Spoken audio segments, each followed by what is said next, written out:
에베소서 6장 10절 말씀부터 13절까지 봉독합니다. 정말로 너희가 주 안에서와 그 힘의 능력으로 강건하여지고 마귀의 괴계를 능히 대적하기 위하여 하나님의 전신갑주를 입으라. 우리의 씨름은 혈과 육에 대한 것이 아니요 정사와 권세와 이 어두움의 세상 주관자들과 하늘에 있는 악의 영들에게 대함이라. 그러므로 하나님의 전신갑주를 취하라. 이는 악한 날에 너희가 능히 대적하고 모든 일을 행한 후에 서기 위함이라. 우리 마귀의 괴계와 그로 말미암아 빚어지는 신자들의 신앙생활의 현실적인 문제들, 우리가 늘 경험하고 있고 대면하고 있는 문제들을 살펴오고 있습니다. 지난주에는 그 중에서 특별히 구원의 확신이라는 문제를 가지고도 우리의 큰 축복이요, 기쁨이요, 자랑인 것을 가지고도 우리가 얼마나 많이 넘어질 수 있는가 하는, 마귀가 우리를 얼마나 교활하게 기가 막히게 우리를 무너뜨릴 수 있는가 하는 면들을 살펴보았습니다. 실제로 신앙생활에 있어서 우리가 넘어지는 것들은 그것이 죄라 이렇게 분명하게 보여지는 것들로만 넘어지는 것이 아니고 더 큰 열심을 내고 이것은 옳은 일이라고 생각하는 것, 그런 것을 가지고 넘어지는 경우가 더 많은 것을 보게 됩니다. 마태복음 6장에 나오는 식으로 구제하는 것, 기도하는 것, 금식하는 것이 하나님 앞에 상받지 못하는 것이 있을 수 있고, 선지자 노릇하고 귀신을 쫓아내고 권능을 행한 것이 마지막 날에 주님 앞에 외면당할 수 있다는 것을 늘 기억을 해야 됩니다. 그래서 너무 쉽게 이것이 신앙생활이라 이렇게 한마디로 얘기할 수는 없습니다. 같은 형태요, 같은 모습이요, 같은 목적을 가지더라도 그것이 어떤 방법으로 시행되는가, 어떤 원리와 자세로 시행되는가에 따라서 전혀 다른 평가를 받을 수 있기 때문입니다. 게다가 더욱 우리가 당하는 지금 이 지난주부터 생각해오는 이 문제들에 있어서는 그 뿌리가 나를 중심으로 하고 내가 확인하고픈 그런 생각들 때문에 빚어지는 일이기 때문에 이 안에서 쓸데없는 넘어짐과 자의식 과잉으로 말미암아 빚어지는 그 실족들이 있음을 알아야 됩니다.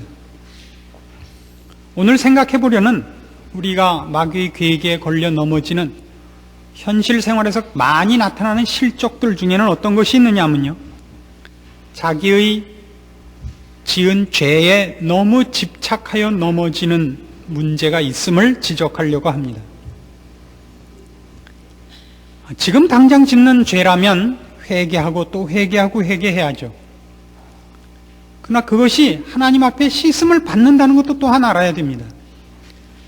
그래서 지나간 다음에, 그 죄를 짓고 지나간 다음에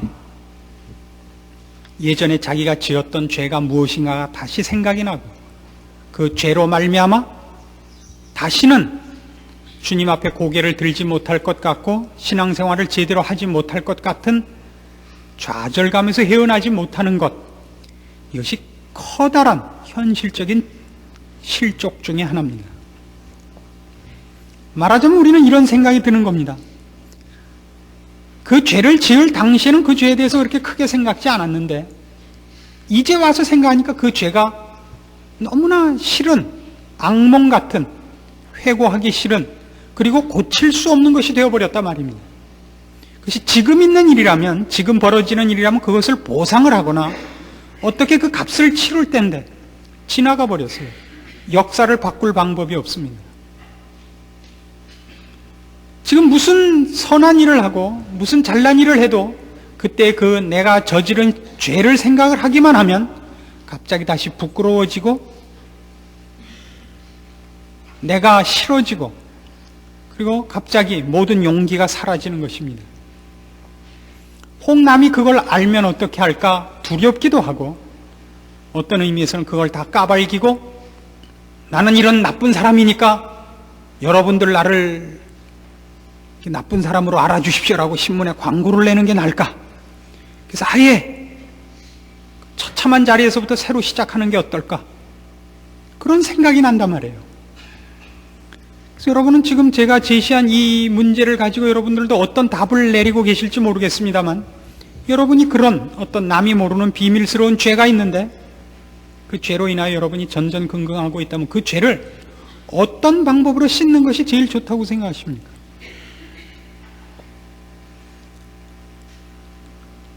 내가 기가 막힐 죄를 진 것이 있는데 그 죄를 어떤 식으로 씻으면 여러분이 신앙생활을 정당하게 할 수 있다고 생각합니까? 그것이 마귀가 우리에게 끊임없이 물어보고 있는 질문입니다. 어떻게 하면 내가 이 죄를, 내가 지었던 이 처절한 죄값을 다 치르고 나를 깨끗게 할 수 있을까라고 생각해야 해서 그 죄값을 치르려는 생각을 하다가 허송세월을 하게 하는 것, 마귀가 우리를 가장 잘 넘어뜨리는 방법 중에 하나입니다. 모든 죄는 어쨌든 주님 앞에 회개함으로 끝입니다. 내가 저지른 죄의 값을 나중에 어떤 형태로 받느냐 안 받느냐 하는 것은 다음 문제입니다. 그것을 내가 어떻게 해서 죄값을 치르고 죄를 씻음 받느냐라고 생각을 하면 지고 있는 것입니다. 죄는 우리가 죄값을 치름으로써나든가 그 죄값에 해당하는 어떤 벌을 받음으로써 씻어지는 것이 아니고 주님께서 용서해야만 씻어집니다. 그 죄를 씻는 방법이 우리 자신에게는 없습니다. 내가 지은 죄에 대하여 그 죄값을 내가 치르고 내가 그 죄값을 치른, 그래서 마음이 시원해지는 방법을 찾으려는 데서부터 우리는 끊임없이 지나간 한 번의 실수, 내가 저지른 죄 때문에 지금과 내일을 하나님 안에서 정당하게 살아야 되는 신앙의 자리로부터 떨어져 나가게 되는 것입니다. 지나간 일은 지나간 일입니다. 사도 바울의 그 서신서들을 보면 하나 괘씸한 게 있죠. 인간적인 차원에서 보면 뭐가 괘씸합니까? 스데반 죽인 일에 대해서 통회자복하는 글이 없어요. 그 천사 같은 성령과 지혜가 충만했던 스데반을 죽여놓고서 그거 잘못했다고 어느 곳에서도 회개하거나 거기에 대해서 가슴이 아프다는 기록이 나오질 않습니다. 나쁜 사람이죠. 그렇게 생각하세요? 그게 정당한 방법입니다. 뒤에 것은 생각지 않아야 됩니다. 우리가 예전에 어떻게 큰 죄인이었는가를 생각하는 것은 예수 그리스도께서 그럼에도 불구하고 나를 구원하셨고 사랑하셨다는 것을 확인하기 위한 것으로 생각하는 것으로는 얼마든지 좋습니다. 오늘과 영원토록 우리에게 약속된 것을 그걸 회상함으로써 무너뜨리지 마십시오. 얼마 전에, 오늘도 아마 이 자리에 나와 계시리라고 생각이 됩니다만 어느 한 분이 이 설교를 마친 이후에 저에게 와서 개인적인 상담을 하신 분이 있습니다. 본인은 과거에 그렇게 하나님과 주님에게 모욕적인 발언을 한 적이 있다고, 도무지 그 마음이 씻어지지 않아서 어떻게 하면 좋을지 모르겠다고 그렇게 하소연을 해오셨습니다. 그래서 제가 지나간 것이고 일종의 비명이었을 거라고. 비명은 무슨 뜻이 있는 게 아니에요. 그렇죠? 주사 놓는 의사한테 야 이 강아지야 뭐 이러는 거를 의사가 그걸 욕으로 받아들이면 의사 못하는 거예요. 그게 주사 맞기 싫어서 하는 발버둥이라고 알아들어야죠. 그렇죠? 그렇게 하나님이 알아들으시니까 걱정하시지 말라 그랬는데, 오늘 우리가 이 대목에 이르면서 그 로이드 존스 목사님이 쓰신 영적 투쟁의 본문에 해당하는 해석 속에 그분이 그런 동일한 그 경우를 당한 신자를 만나서 상담한 얘기가 나옵니다. 어떤 한 나이 많으신 신자분이 이제 나이 많으셔서 회개하고 예수를 믿고 세례를 받으신 겁니다. 그리고 그 첫 성찬식에 참여를 하신 거예요. 그래서 감격과 기쁨으로 돌아가셨는데 주일날 아침 와서 성찬식을 하시고 월요일날 새벽부터 와서 문을 두드리더래요. 그래서 누가 문을 두드리라고 나와 보니까 그분이 오신 거예요. 웬일이십니까? 그러니까 들어와서 눈물을 흘리시면서 하는 말씀이 기쁨과 감격 속에 돌아가서 집에 가서 온 가족을 모아놓고 저녁 만찬을 들다 갑자기 생각이 난 거예요. 옛날에 자기가 예수 믿는 친구에게 했던 욕. 야, 뭘 하나님을 믿어? 라면서 입에 담을 수 없는 세상적인 욕을 하나님에다 대고 한 거예요. 이제 와서 그가 자기가 한 짓이 얼마나 무서운 짓인가를 알게 된 겁니다. 그래서 밤새 전전긍긍 하시다가 뛰어온 거예요. 목사님 어떻게 하면 좋습니까? 그래서 뭐 그 책에 그 이상의 답은 더 자세하게 없습니다만은 제가 이제 그 뒤를 이어서 하죠. 바로 당신같이 이렇게 어리석기 때문에 예수님이 오셔서 십자가에 죽으신 겁니다. 그만큼 죄인이 아니라면 와서 말로 해도 되는 겁니다. 그쯤 되기 때문에 할 수 없이 십자가에 달려 돌아가신 겁니다. 우리가 지은 죄가 아무리 참혹해도 예수 그리스도가 십자가에 달려 죽을 만큼 참혹한 죄를 더 지을 수가 없습니다. 그 이상의 형벌이 없기 때문입니다. 우리가 우리의 죄에 대해서 어쩌면 나는 이룰 수 있는가라고 자책하고 좌절할 때마다 이런 생각을 해보십시오. 그걸로 인해 어느 만큼 죄값을 치르면 되겠는가? 최고의 죄값은 언제나 죽음이죠. 내가 무슨 잘못을 했어도 그걸로 인하여 내가 내 배를 가르고 내 목을 자르면 그건 다 용서가 되는 겁니다. 그렇죠? 죽는다는 것 이상의 죄값은 없으니까요. 그걸 내 목을 자르지 않고 예수 그리스도를 십자가에 달아 매서 죽였으니까 하나님이 우리가 지은 죄에 대하여 치르신 죄값이 얼마나 대단한 것인가를 생각하면 우리가 우리의 지은 죄에 대해서 아직도 전전긍긍하는 것은 참다운 신앙이 아닌 것입니다. 그리고 이 싸움에서 우리가 꼭 기억해야 되는 것은 죄값을 내가 치러야만 속이 시원하도록 마귀가 이 문제를 사실은 교묘하게 걸고 넘어지고 있다는 걸 아셔야 됩니다. 죄값을 내가 치르고 싶게, 내가 내 죄를 씻어보고 싶게 만들고 싶단 말이죠. 거기서 넘어집니다. 넘어지지 마십시오. 우리는 벌레 같은 존재입니다. 우리는 짐승 같은 존재입니다. 우리가 의지해야 할 것은 예수 그리스도와 그가 지신 십자가이지 우리가 아닙니다. 이런 생각도 날 수 있습니다. 이제 너무 늦었다. 그렇죠? 좀 더 일찍 믿고 좀 더 잘해올 걸. 이제 와서 그런 후회도 있을 수 있습니다. 그러나 하나님이 온천하 만물을 만드시는데 이 우주가 얼마나 크다 그러죠? 빛의 속도로 가도 몇 억광년을 가도 저 우주의 끝을 못 간다는 거 아닙니까? 그걸 며칠 동안에 만드셨죠? 단 6일밖에 필요하지 않았습니다. 하나님이 우리를 통하여 일하시고 우리의 생에 가장 놀라운 일을 하는데도 어떤 의미에서 하루면 족합니다. 하루면. 몇십 년씩 필요하지 않습니다. 그건 다 준비운동에 불과한 거예요. 다 준비운동.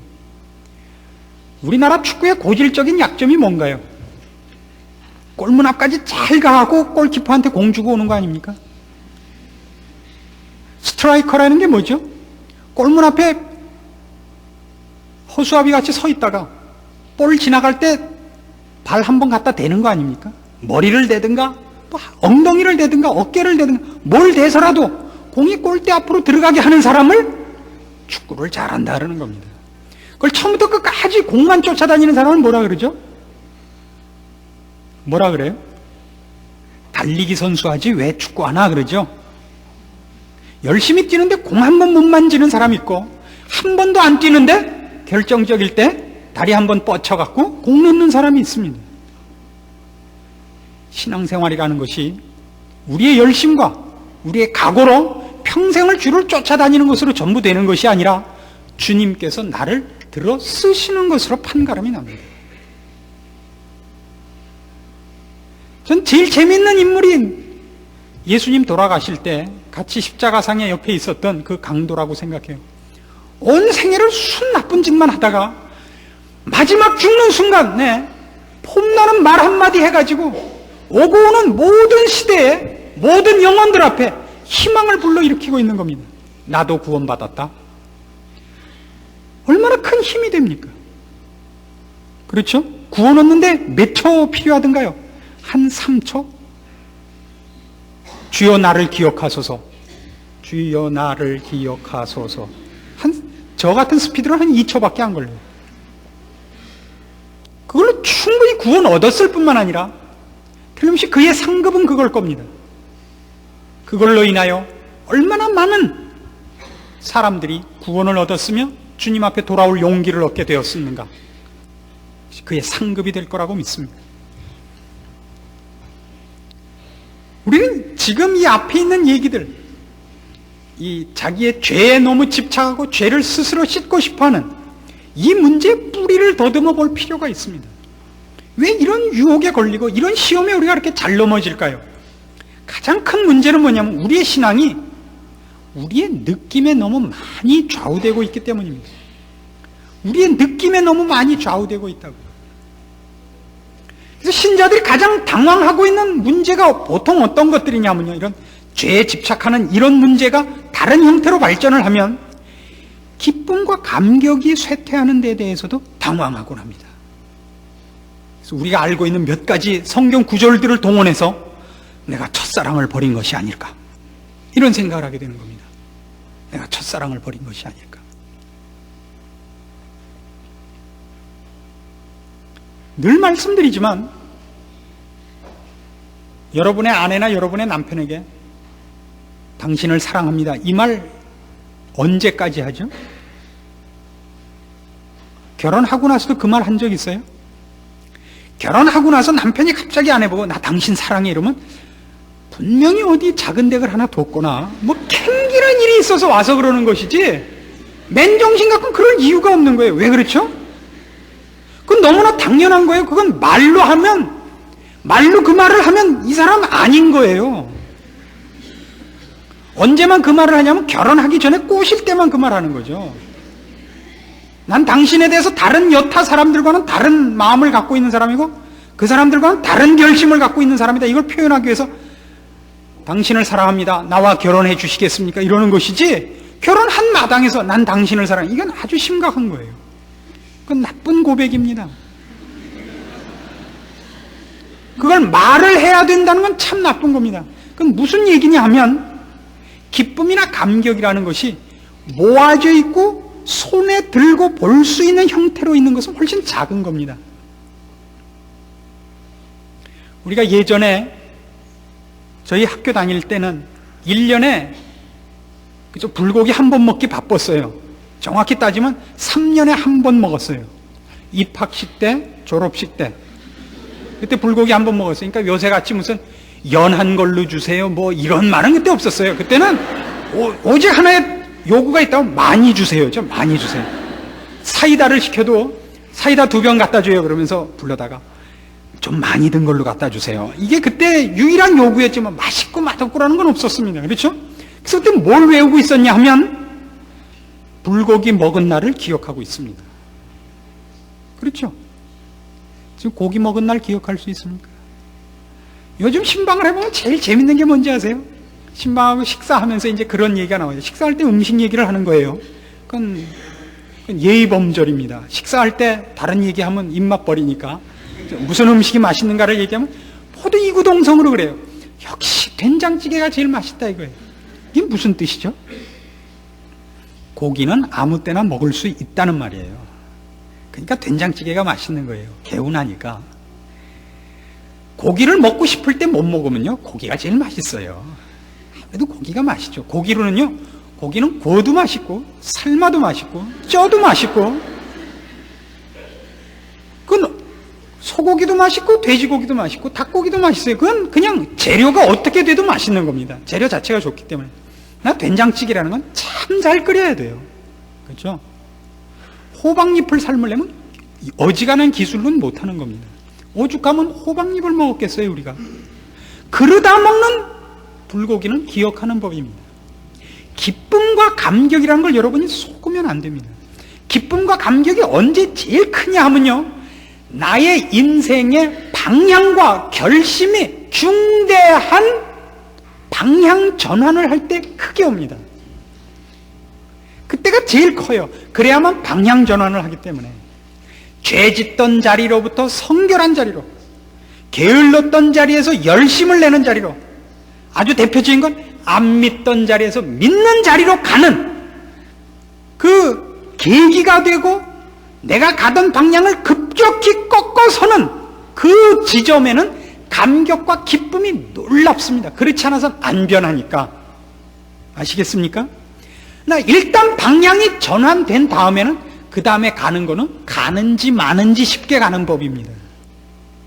그래서 그 터닝 포인트에서 받았던 감격과 기쁨에 비하면 그 다음들은 아닌 것 같아요. 예를 하나 들죠. 비행기는 언제 탄 것 같습니까? 비행기를 타보시면 비행기를 언제 탄 것 같은지 아세요? 뜰 때와 내릴 때 탄 것 같아요. 그리고 언제는 아닌 것 같아요. 계속 항진하고 있는 동안은 비행기를 탄 것 같지 않습니다. 비행기가 뜻밖의 참 조용히 갑니다. 조용하다는 건 요동이 없이 갑니다. 소리는 시끄러워도 소리만 시끄럽지 않게 귀를 뭘로 이어폰 같은 걸로 막고 음악 듣고 가면요, 비행기를 타고 가고 있다는 느낌이 안 들어요. 느낌이 안 든다고요. 오히려 달리고 있는 느낌이 제일 드는 게 뭔지 아십니까? 오토바이입니다.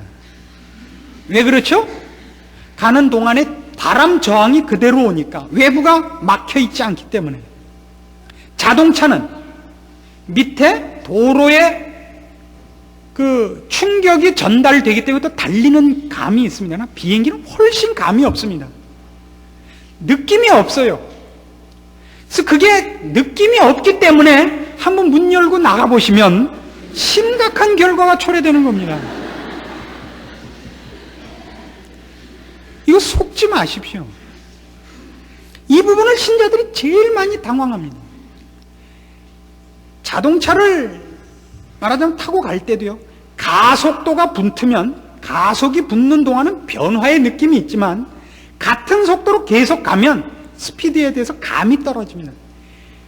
처음 100km를 밟으면 대단해 보이지만 100km로 1시간, 2시간 가면 100km로 가든 200km로 가든 느낌이 없어요.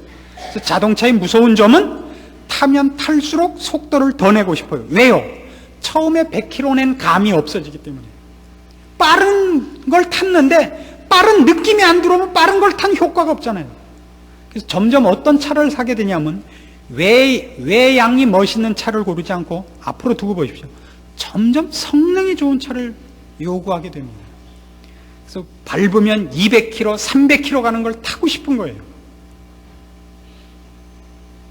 그래야 탄 맛이 나기 때문입니다. 그래서 신자들도 어떤 실수를 할 수 있느냐 하면 예수를 믿는 맛이 나는 걸 요구해서 자칫 잘못하면 그런 느낌만을 자극해 주는 대로 자신을 몰고 갈 수 있습니다. 이건 무서운 일입니다. 왜 무서우냐면요, 여러분, 쾌락만을 자극하는 걸로 가면 끝으로 간 게 뭡니까? 쾌락과 행복이라는 그 자극만을 위해서 가면 마약이죠.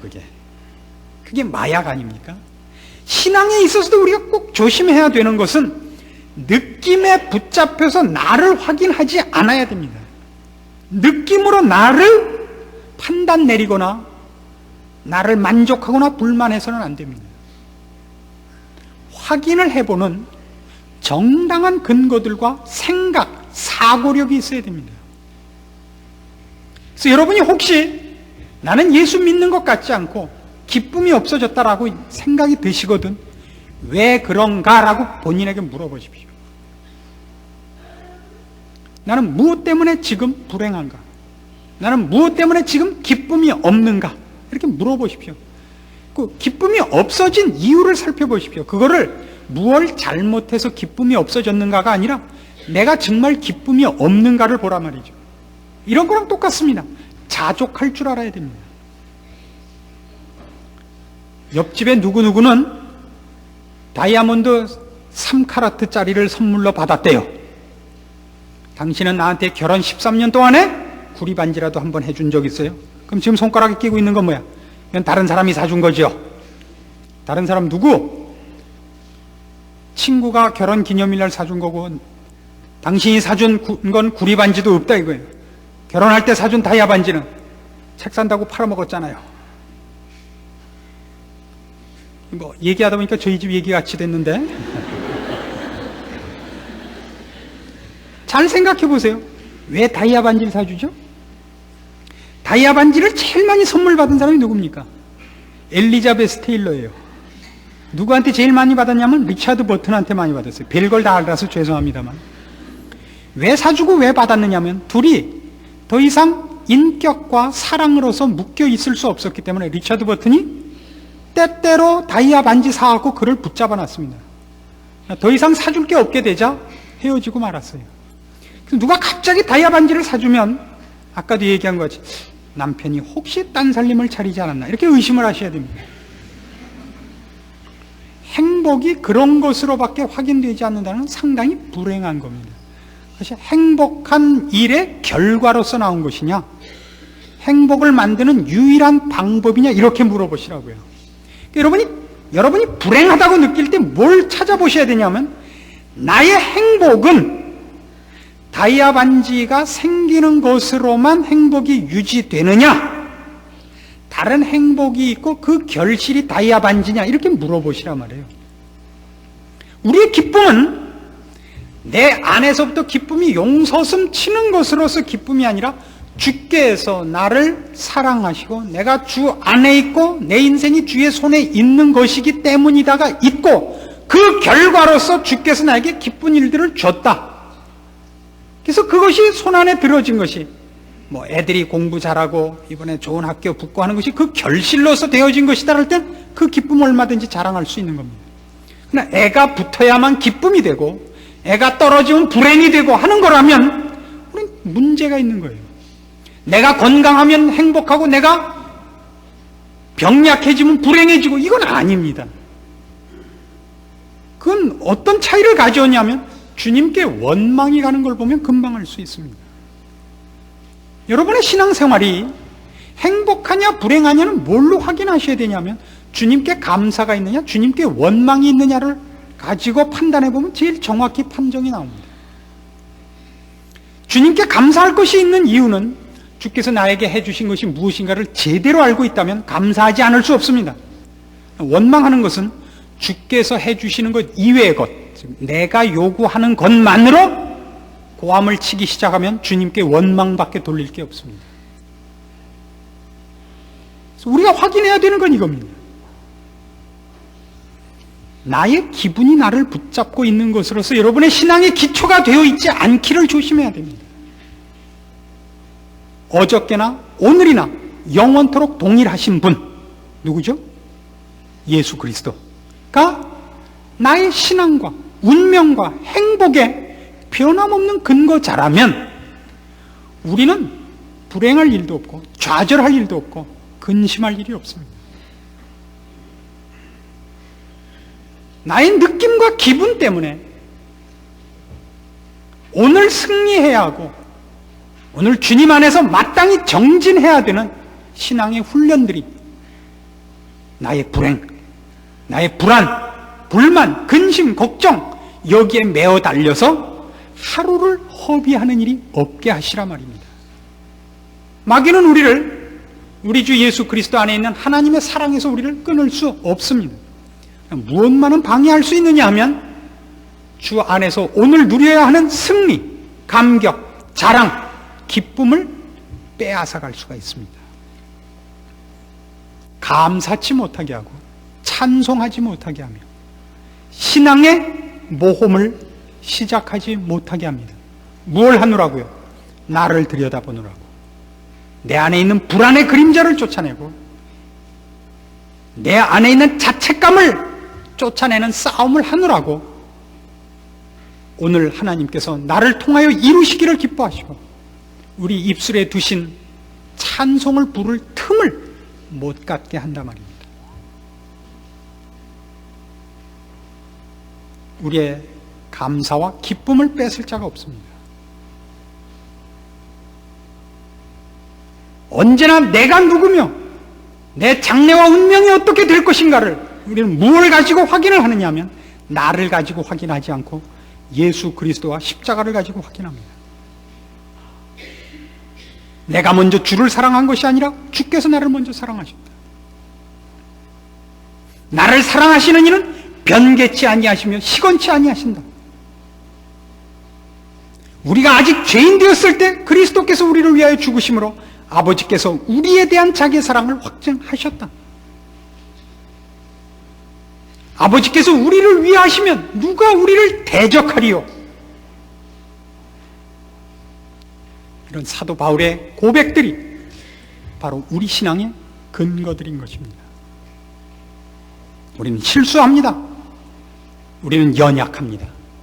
그러나 우리는 우리를 근거로 해서 서 있지 않습니다. 저는 비행기를 조종할 줄 모릅니다. 기술도 없습니다. 그러나 비행기를 타고 하늘을 날아다닐 수 있습니다. 그렇죠? 우리 신앙의 근거, 우리의 확신의 근거, 우리의 자랑과 기쁨, 영원한 소망의 근거들이 주님 안에 있음을 인하여 어떤 공격과 시험에도 흔들리지 말고 여러분의 신자된 기쁨과 자랑과 그리고 주님 안에서 오늘 이루어야 하는 신자된 생활을 이루어 나가는 일을 방해받지 말기를 권합니다. 기도하십시다. 하나님 아버지의 은혜를 감사합니다. 우리를 사랑하시고 지키시고 영원토록 우리의 운명을 확정하셨나이다. 주께서 우리를 위하시니 누가 우리를 방해하며 막으며 우리를 넘어뜨릴 수 있겠습니까? 우리의 연약함을 쳐다보지 말고 주를 바라보게 하시며 주님께서 우리를 지키심을 인하여 우리 편임을 인하여 감사하며 찬송하며 매일매일을 주를 의지해 승리하는 법을 이제 실천하여 누리게 하여 주시옵소서. 우리를 공격하는 마귀의 시험에 대적하게 하사 그렇다 나는 약하나 우리 주님은 강하시다. 주께서 나를 위하는데 네가 누구길래 나를 와서 흔드느냐? 담대히 외치고 답변하고 주 안에서 우리의 승리로운 생활을 영위하는 자들 되게 하시옵소서. 예수님의 이름으로 기도합니다.